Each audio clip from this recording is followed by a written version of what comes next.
여러분 안녕하셨습니까? 오늘은 욥기서 23장 10절 말씀 보겠습니다. 그러나 내가 가는 길을 그가 아시나니 그가 나를 단련하신 후에는 내가 승군같이 되어 나오리라.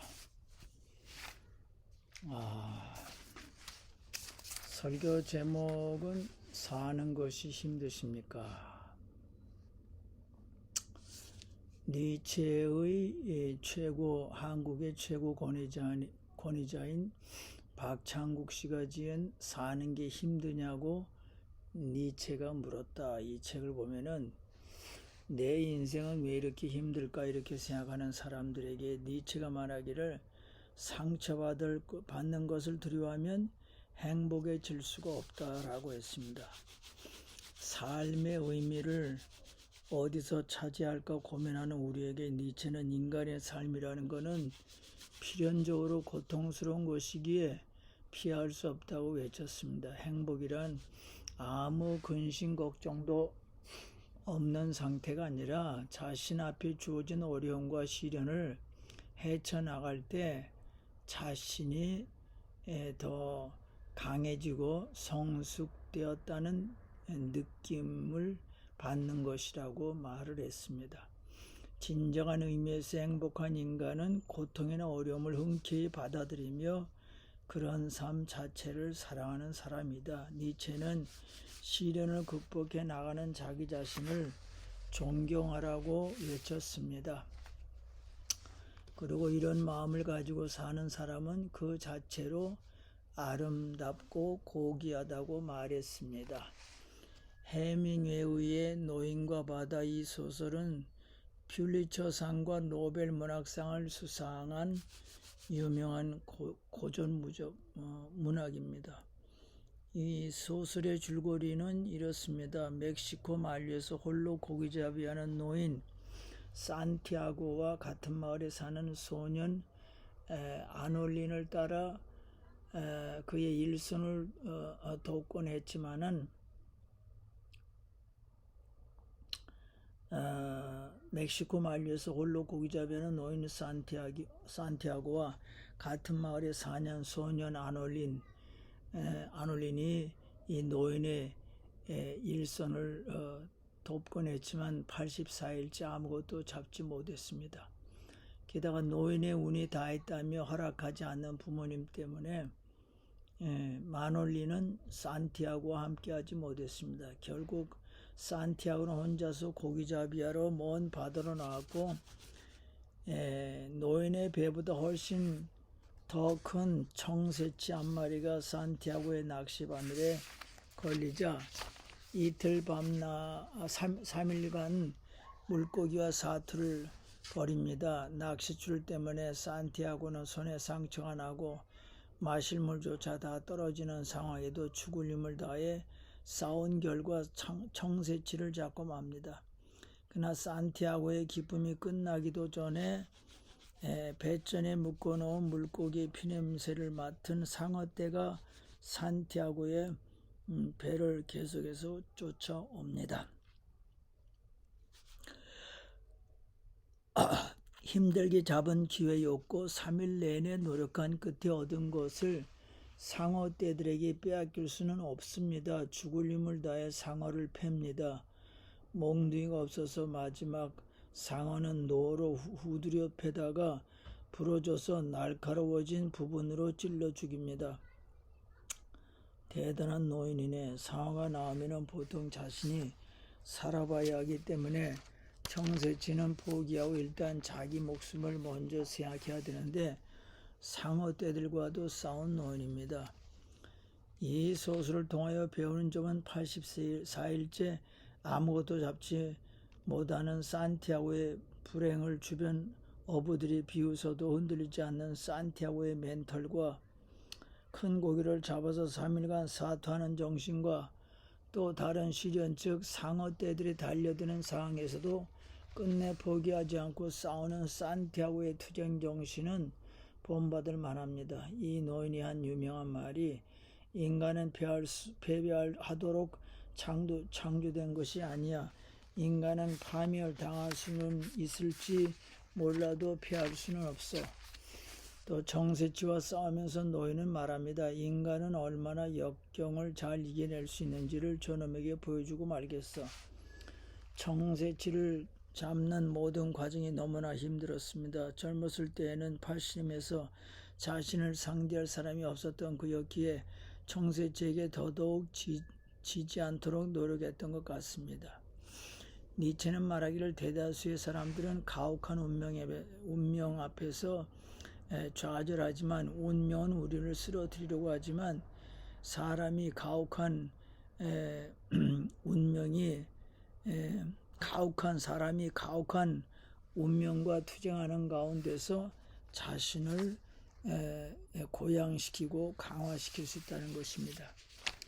니체의 자신도 두통과 위통 등 온갖 질병에 시달리는 험난한 인생을 겪었지만 그러나 그런 과정을 통해 보다 강해졌다고 합니다. 사람들이 안락한 삶을 원해서 자신의 운명이 너무 가혹하다고 느낍니다. 왜 나는 이런 병을 앓고 있나? 왜 이 정도의 외모와 두뇌만 가지고 있나 하고 자신의 운명을 한탄합니다. 그래서 운명과의 대결을 포기하고 자살하기도 합니다. 니체는 말하기는 그대 운명이 평탄하기를 바라지 말고 가혹할 것을 바라보고 외치며 그런 운명과 투쟁하면서 죽을지언정 패배해서는 안 된다. 니체가 말한 초인정신이란 고난을 견디는 것으로 그치지 않고 고난을 사랑하는 사람이다. 고난과 대결하여 자신을 강화시키고 고양시키는 것이라고 그랬습니다. 여러분, 니체는 우리들 보고 사는 것이 힘드냐고 물었습니다. 그리고 초인정신으로 우리의 운명과 싸워나가라고 말하고 있습니다. 성경도 이 세상 살아가는 것이 힘들다는 것을 말씀하고 있습니다. 그리고 이 험한 세상을 이겨내는 방법을 가르치고 있습니다. 그 방법은 첫째로 긍정적인 사고방식을 가져라. 부정적인 사고방식을 버려라. 낙관적인 생각을 가져라. 비관주의적 생각을 버려라. 오늘 읽은 본문 말씀이 이렇습니다. 그러나 내가 가는 길을 그가 아시나니 그가 나를 단련하신 후에는 내가 승군같이 되어 나오리라. 누가 한 말입니까? 욥이 한 말입니다. 욥은 엄청난 시련과 고통을 당하고 있습니다. 그런 가운데서도 이런 말을 했습니다. 내가 지금 너무나도 크나큰 시련을 당하고 있는데 이 시련을 통하여 나의 믿음이 더 성숙될 수 있다. 내가 더 훌륭한 사람이 될 수 있다. 내가 더 발전할 수 있는 사람이 된다. 지금은 캄캄한 밤이지만 내일은 찬란한 태양이 뜰 것이다. 이런 긍정적인 사고방식을 가졌습니다. 욥은 결국에 와서는 시련을 이기고 승리했습니다. 인생을 어떤 사고방식을 가지고 사느냐가 중요합니다. 며칠 전에 그 소셜미디어 통하여 아프가니스탄에 사는 여성들이 탈리반 정부 방침에 항의하는 글과 사진을 올렸습니다. 그것은 탈리반 정부가 모든 여성은 대학 강의실에서 반드시 검은 촌으로 머리부터 발까지 뒤집어 쓰고 강의를 들어라 명령을 내려서 대학 강의실에 검은 촌으로 온몸을 뒤집어 쓰고 모여있는 여성들의 모습이 나와 있습니다. 그런데 탈리반 정부에 항의하는 여성들은 사진을 올렸는데 원래 아프가니스탄 나라의 전통은 여성들이 검은 촌으로 온몸을 감싸는 것이 아니라 여성들은 머리와 손을 다 드러내놓고 청천연색의 아름다운 옷을 입고 사는 것이라고 주장하면서 빨주, 노초, 파남보, 우리 무지개 색깔 7가지 색깔 빨갛고 노랗고 파랗고 이 청천연색의 옷을 입고 기뻐하는 모습의 사진을 공개했습니다. 즉 검은 촌으로 온몸을 감싸고 강의실에 참석 안 하고 청천연색 옷 입고 강의실에 참석하겠다는 것입니다. 여러분 인생을 살 때 온통 검정색, 온통 회색의 생각으로 사시겠습니까? 아니면 청천연색의 생각으로 사시겠습니까? 우리는 청천연색의 생각으로 살아야 됩니다. 즉 인생살이가 힘들어도 염세주의, 비관주의 생각을 버리고 낙관주의, 긍정적인 창조적인 생각으로 살아야 됩니다. 염세주의 대표적인 학자가 쇼펜하우입니다. 그는 말하기를 사는 것 자체가 고통이라고 슬퍼한 철학자입니다. 삶이 왜 고통인지 철저히 파고 들어간 사람이 쇼펜하우입니다. 한 번은 쇼펜하우가 친구와 같이 산책하는데 공중을 날아가던 새 한 마리가 똥을 싸서 친구의 머리와 옷에 떨어졌습니다. 그 친구가 입은 옷은 어제 맞춘 새 옷이었습니다. 그때 새똥으로 얼룩진 친구의 양볼 보면서 거봐, 이 세계는 내가 생각한 대로 악한 세계야. 그랬더니 그 친구가 말하기를 난 전혀 그렇게 생각 안 해. 이 세계는 그래도 괜찮은 세계야. 새가 아니라 소가 하늘을 날아다닌다고 생각해 보게. 소가 하늘에서 똥을 싸서 내 머리와 양복에 떨어지는 것보다 새가 하늘을 날아다니면서 똥을 싸기 이 세계는 훨씬 좋은 곳이야. 누구 말이 맞습니까? 쇼펜하우의 친구의 말입니다. 내가 시련과 고난을 당해도 당황하지 말고 긍정적인 생각을 가지고 대처해 나갑시다. 독일의 그 심리학자인 그 헬가 그리고 기린 씨가 현 독일 수상인 메르켈 씨에 대해서 평가하기를 그는 모든 젊은 여성들의 본이 된다. 이렇게 말하면서 메르켈 수상의 정신력을 이렇게 평가했습니다. 메르켈 수상은 모든 수많은 젊은 여성들의 귀감이 된다. 그 이유는 모성애의 성품과 신용성이 있고 믿음직스럽고 친절하고 책임감이 있고 참고 인내하고 감정을 잘 지배하고 대화하고 목표를 향해서 질주하고 무엇보다도 지구력과 확고한 마음과 침착한 마음과 확고부동하고 동요되지 않고 합리주의고 이성주의자이다. 그러면서 전 그 유럽연합의 대표가 되는 커미시온스 프레스턴 징크 클라우드 증쿠 씨가 말하기를 메르켈 씨는 결코 책상을 친 적이 없다. 혈기를 부린 적이 없다. 항상 문제를 이성적인 방법으로 풀어나간다.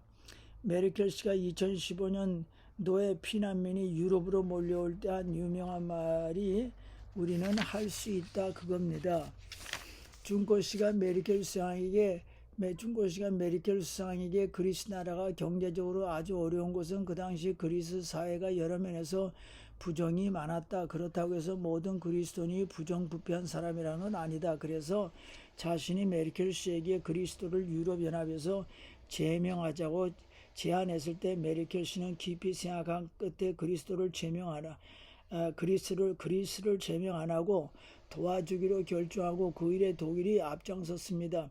제일 많은 돈을 독일이 구워줬습니다. 그리고 그리스 나라에게 가서 돈을 전략에서 쓰라고 말하자 그리스 나라 사람들이 이 플랑카트에 메르켈을 히틀러처럼 수염 있는 사진과 독일은 나치다라고 항의했습니다.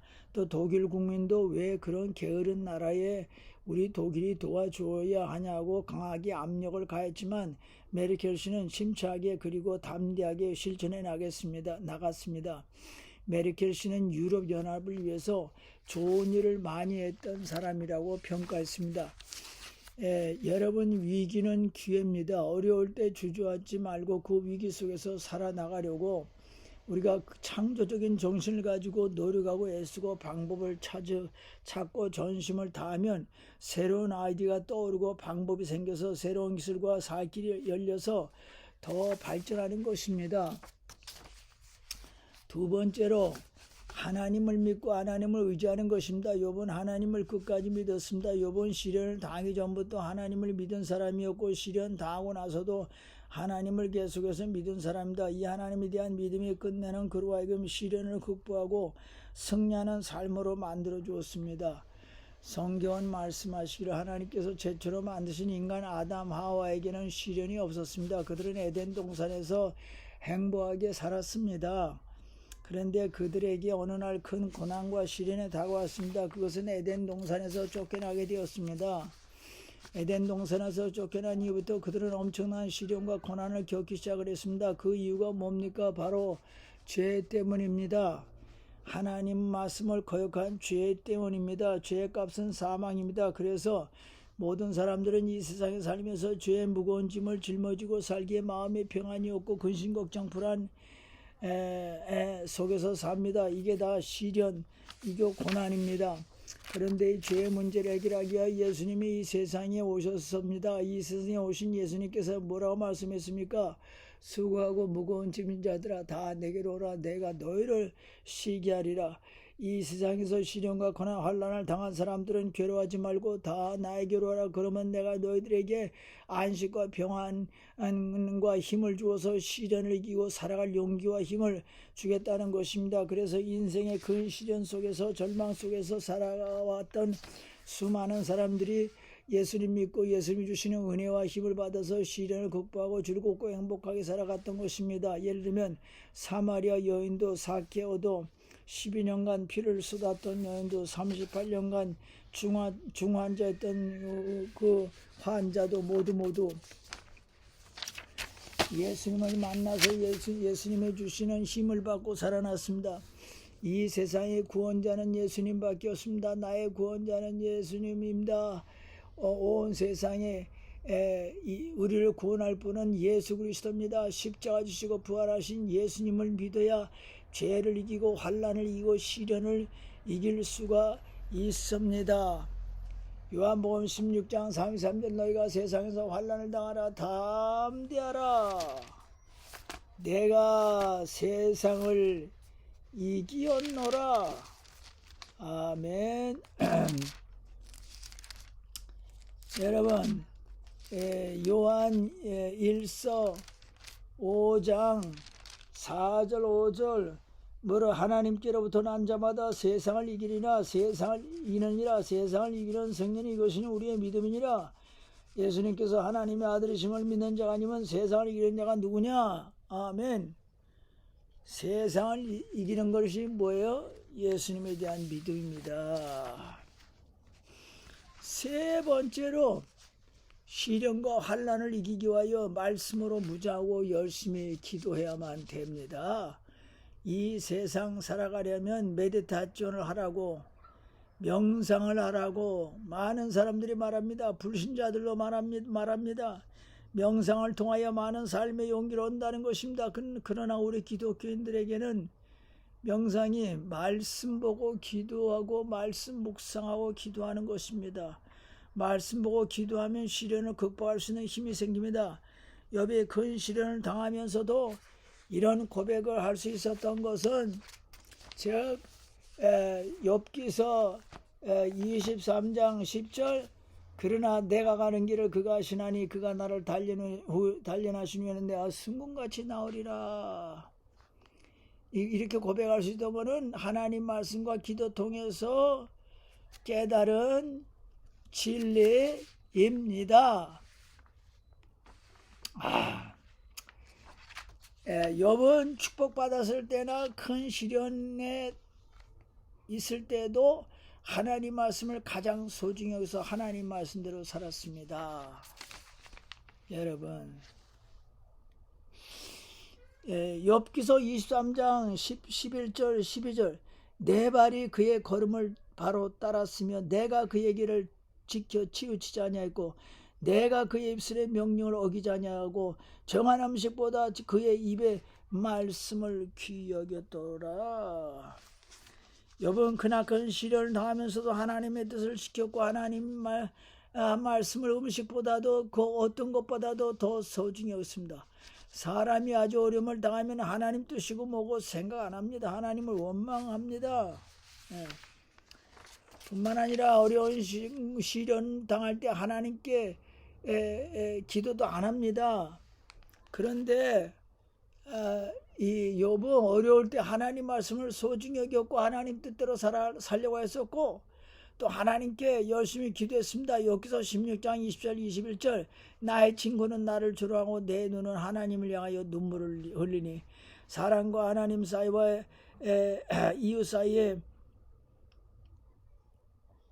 친구들은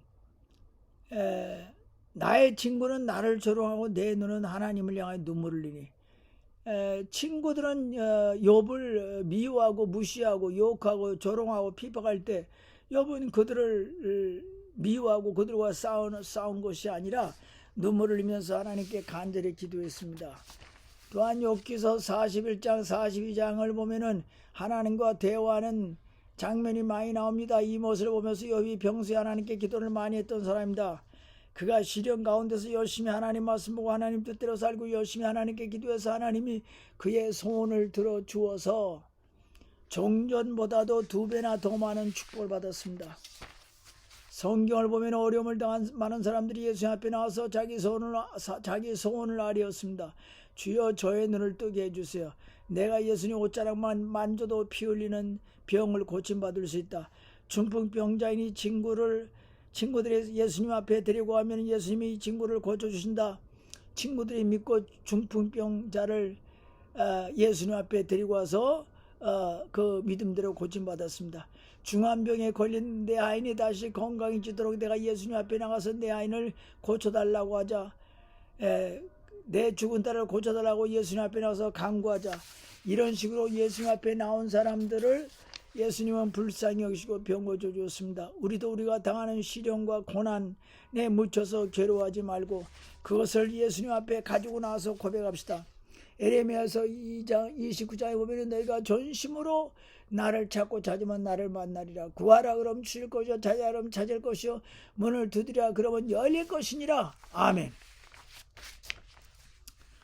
그러니까 고난과 환난을 당할 때 낙심하지 말고 하나님 말씀을 열심히 보시고 열심히 기도하셔서 하나님이 주시는 능력으로 어려움을 다 극복해 나가시는 여러분 되시기를 주님의 이름으로 축원합니다. 아멘. 하나님 아버지 감사합니다. 우리가 오늘 욥의 그 한 신앙 고백, 그가 나를 단련하신 후에는 내가 정금같이 나오리라, 이 말씀을 기억하면서 어려움을 당할 때 어려움 속에서 낙심하지 말고 더 좋은 일이 생길 모양이다. 내 믿음을 정금같이 하기 위하여 나의 신앙을 더 차원 높게 만들기 위하여 모든 것이 합력하여 선을 이루기 위하여 하나님께서 나를 축복해 주시기 위해서 이런 시련을 내가 당하고 있구나, 이런 믿음을 가지고 열심히 하나님 믿고 열심히 기도하고 말씀 보는 저희들 되게 하여 주시옵소서. 우리 성도님 이번 한 주간도 성령 충만, 말씀 충만, 건강 주님 충만케 하여 주시옵소서. 예수님의 이름으로 기도합나이다. 아멘.